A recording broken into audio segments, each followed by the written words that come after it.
sont ces folles et ces sages? Bonjour, chers amis.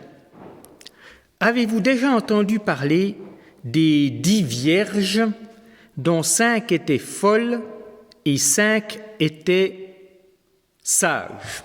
Tels sont les termes traditionnels employés.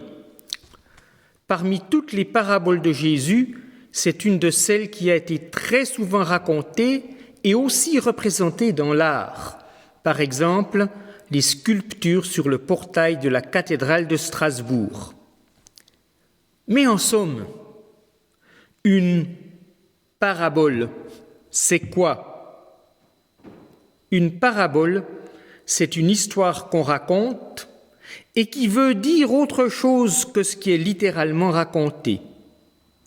Ou si on veut, c'est une histoire qui est une image d'autre chose.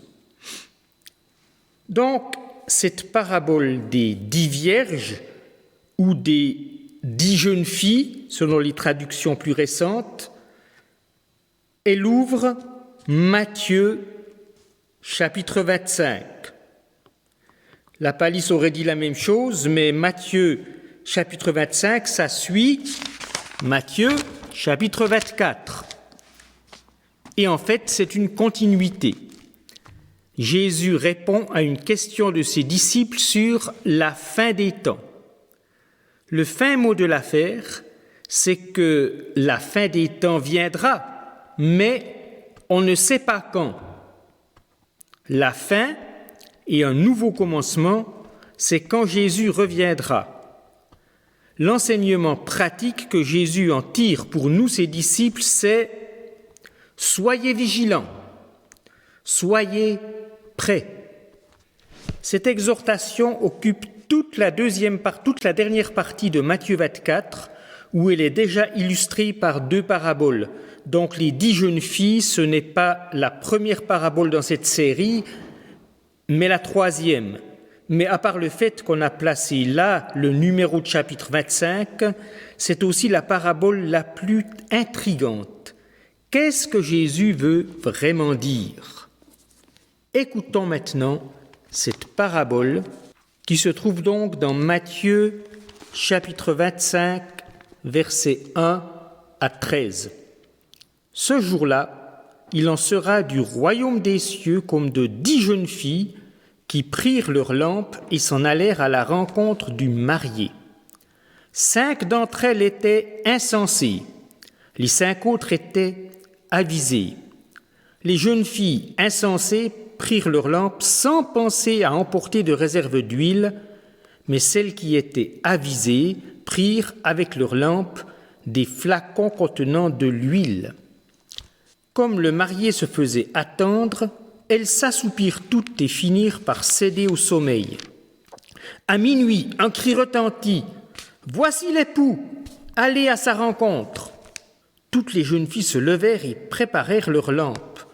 Alors les jeunes filles insensées s'adressèrent à celles qui étaient avisées « Donnez-nous de votre huile, car nos lampes sont en train de s'éteindre. » Mais celles-ci leur répondirent « Non, il n'y en aurait jamais assez pour nous et pour vous. Courez plutôt en acheter chez le marchand. » Elles partirent en chercher. Pendant ce temps, le marié arriva. Celles qui étaient prêtes entrèrent avec lui dans la salle de noces et l'on ferma la porte.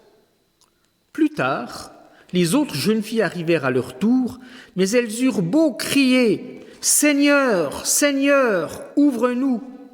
Il leur répondit « Vraiment, je vous l'assure, je ne sais pas qui vous êtes. » C'est pourquoi, ajouta Jésus, « Tenez-vous en éveil, car vous ne savez ni le jour, ni l'heure de ma venue. » Voyons d'abord ce que raconte exactement l'histoire au niveau littéral. Car il y a un certain décalage culturel entre le temps de Jésus et le nôtre. Une histoire de noces, donc, première partie. C'est une histoire de noces.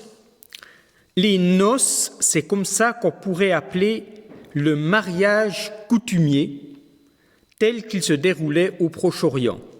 Les 10 jeunes filles Ce sont en fait 10 des meilleurs amis de la mariée qui ont un rôle à jouer selon la coutume. Mais elles n'interviennent pas dès le début. Elles doivent d'abord attendre. Pourquoi ? Parce que, selon la coutume, le marié commence par enlever la mariée à son domicile. C'est un jeu théâtral, une simulation de kidnapping. Pour que l'effet de surprise joue, on ne doit pas savoir d'avance à quelle heure. Les 10 amis de la mariée attendent donc tellement longtemps qu'elles finissent par s'endormir. Quand l'enlèvement aura lieu, les jeunes filles rejoindront le couple et l'escorteront en cortège jusqu'au domicile du marié où se trouve la salle de noces.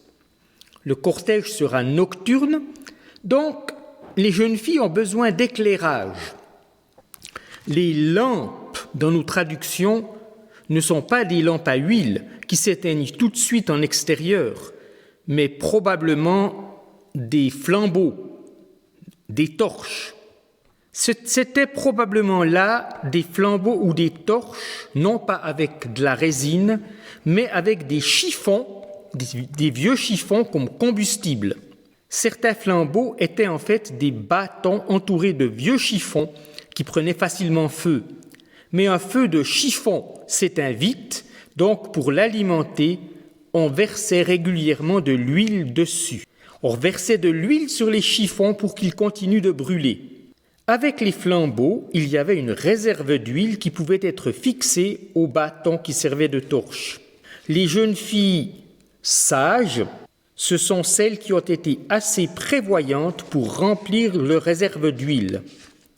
C'est pourquoi la Bible du Semeur, avec d'autres traductions récentes, utilise plutôt le mot « avisé » que « sage ». Sage, avisé, c'est-à-dire en fait prévoyante. Les folles, selon la terminologie traditionnelle en français, les folles ne sont pas folles en fait.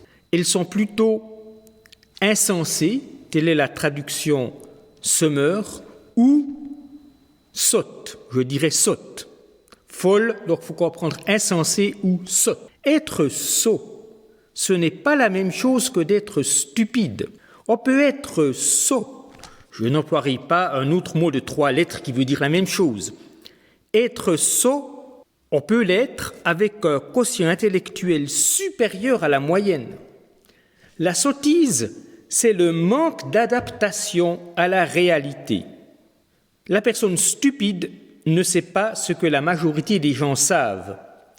La personne sotte est capable de savoir et probablement qu'au fond elle sait, mais c'est le style, soit c'est le style « je ne veux pas le savoir », c'est ce qu'on appelle le déni, soit c'est simplement l'étourderie. Je n'y ai pas pensé, qui peut être une forme d'insouciance. Les 5 sottes sont imprévoyantes, elles vivent dans l'instant. Or, il y a des circonstances dans la vie où l'insouciance peut se payer cher. Au niveau littéral de l'histoire, les 5 sottes ont simplement raté la fête parce qu'elles n'étaient pas là au moment du cortège. Elles étaient vite allées acheter de l'huile. Jésus pousse un peu le trait en racontant qu'après l'arrivée du cortège, on a fermé la porte à clé et qu'on n'a plus admis les retardataires, même les meilleurs amis de la mariée. Dans la réalité, ça ne se serait pas passé comme ça. Jésus raconte une noce anormale. En Orient, encore aujourd'hui, on ne fixe pas à l'avance le nombre d'invités à un mariage. Tout le monde est le bienvenu, n'importe quand. Si Jésus raconte une noce où il faut être fin prêt au moment du cortège, sous peine de se voir fermer la porte au nez, c'est qu'il a déjà en vue ce que la parabole veut vraiment dire. Elle parle de la fin des temps. Et la fin, ce sera la fin. On ne pourra pas jouer les prolongations. Qu'est-ce que Jésus veut enseigner par cette parabole ? J'ai intitulé cela « En avoir ou pas ». Jésus signale clairement où il veut en venir en ajoutant une conclusion à son histoire, sorte de morale de la fable, au verset 13, « C'est pourquoi tenez-vous en éveil, car vous ne savez ni le jour ni l'heure de ma venue. » Se tenir en éveil, c'est être prêt. Jésus a déjà employé l'expression pour conclure une autre parabole, en fait la première de la série, au chapitre 24. « Pour cette même raison, vous aussi tenez-vous prêts, car c'est à un moment que vous n'auriez pas imaginé que le Fils de l'homme viendra. » Matthieu 24, verset 44. Et dans l'histoire des 10 jeunes filles, ce terme revient quand Jésus dit que celles qui étaient prêtes entrèrent avec le marié dans la salle de noces. En fait, donc, il y a une équivalence, être éveillé, c'est être prêt. Et c'est ça qui compte, être prêt. Si bien que dans l'histoire, les jeunes filles qui étaient prêtes pouvaient dormir sur leurs 2 oreilles comme les autres, ce n'était pas un problème. Du moment qu'elles avaient leur réserve d'huile, elles étaient prêtes au moment où on les a réveillées en sursaut. Le problème, ce n'est pas de dormir, de se reposer. Le problème, c'est celui de l'insouciance. L'insouciance de celles qui n'ont même pas pensé à leur provision d'huile. Donc, l'huile, c'est quoi? L'huile représente quoi? On l'a souvent identifiée au Saint-Esprit. Mais dans le contexte de l'Évangile selon Matthieu, il faut plutôt voir autre chose. Être prêt à rencontrer Jésus à la fin des temps, c'est vivre de manière régulière, constante, une vie de disciple. Être prêt, c'est vivre une vie de disciple en tout temps. En tout temps, c'est-à-dire qu'il n'y a pas des moments où on est disciple et des moments où on ne l'est pas. Être disciple, ce n'est pas se contenter d'un ticket pour le ciel. Une fois que j'ai fait le pas de la foi, tout s'arrête? Non, être disciple, c'est continuer à apprendre à l'école de la vie avec Jésus. Mais être disciple, ce n'est pas non plus être un héros. Nous sommes disciples avec ce que nous sommes, y compris nos faiblesses.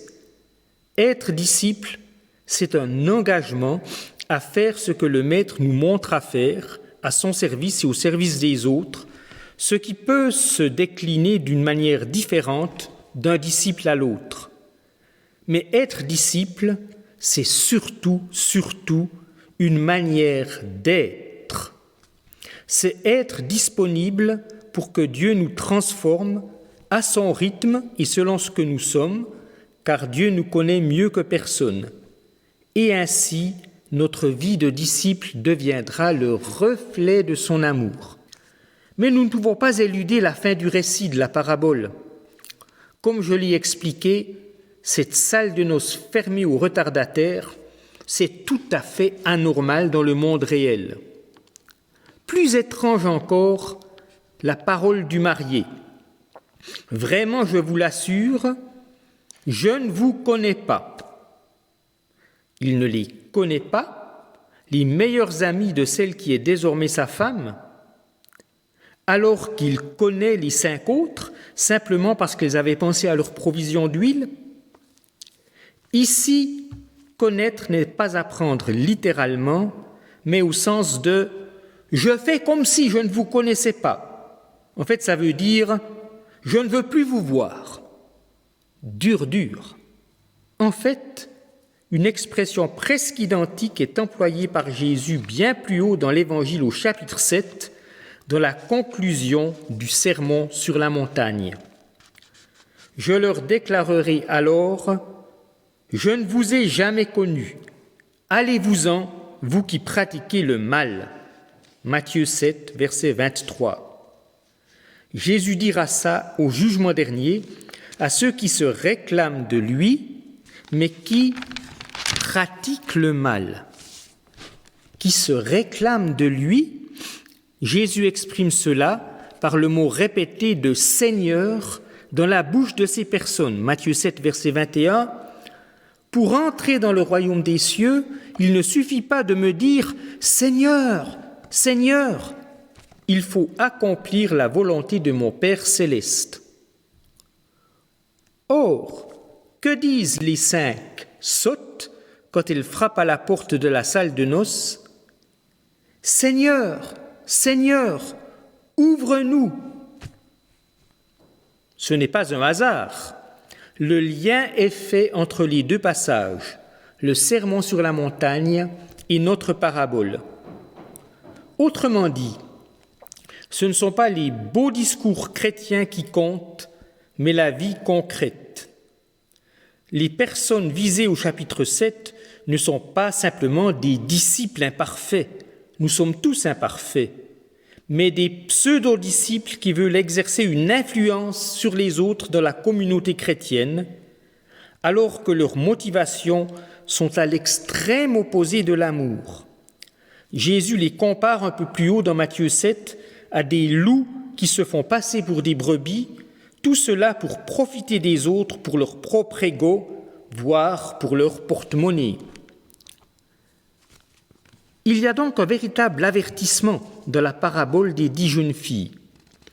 Comme tous les avertissements, il est souvent entendu 5 sur 5 par les chrétiens qui se soucient de vivre en disciples et qui voient là où dans leur vie ça ne colle pas, et ça peut provoquer une peur paralysante ou une angoisse spirituelle qui n'est pas de l'intention de Jésus. Et ceux à qui Jésus adresse ces avertissements ne les entendent souvent pas, sûrs de leur bon droit. Ce n'est donc pas toujours facile de bien appliquer ces enseignements de Jésus. Alors, en avoir ou pas ? Je veux dire, de la vie que Jésus veut pour ses disciples. L'avoir ou ne pas l'avoir. Il ne s'agit pas de super-performance. Il ne s'agit pas d'une foi sans faille ni doute, d'une espérance sans questionnement, d'un amour infatigable. Les jeunes filles qui sont prêtes à rencontrer le marié, qui sont prêtes même s'il les prend par surprise, ce sont celles et ceux qui répondent à cette autre parole de Jésus au chapitre 11 de Matthieu. « Mettez-vous à mon école, car je suis doux et humble de cœur. » Comme dans toutes les écoles, il y a des jours où on apprend mieux et des jours où on a l'impression d'être des cancres. L'important, c'est d'y rester dans cette école, d'y persévérer, sans s'imaginer déjà tout savoir. Alors, bonne école, chers amis.